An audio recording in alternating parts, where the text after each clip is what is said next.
Welcome to our channel. Today we how to backup Microsoft Azure SQL using Backup Center, detailed guide step by step clearly.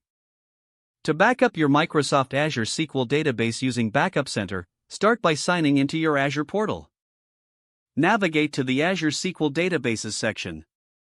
Select the specific database you want to backup. In the left menu, look for the Backup Center option. Click on Backup Center to access the backup management options.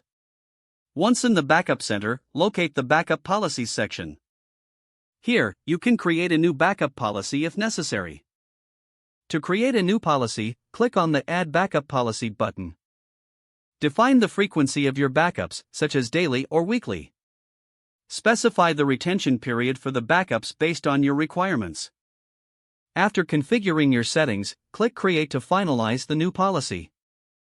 Return to the main Backup Center page.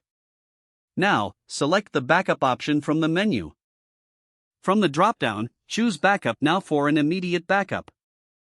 Review the settings in the pop-up window to ensure everything is correct.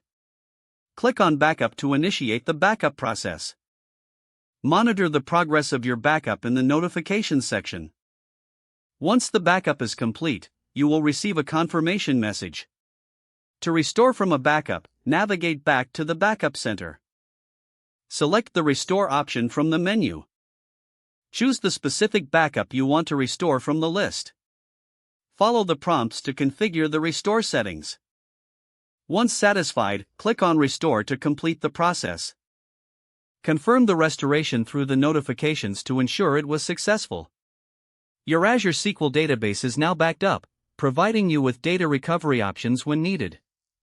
If the page does not load, refresh the browser or try again in a private or incognito window. Make sure you are using the correct email address, then retype it carefully to avoid small typos. If your password is not accepted, use the Reset option and create a new strong password you can remember. Don't forget to like this video and subscribe to our channel for more step-by-step tech guides.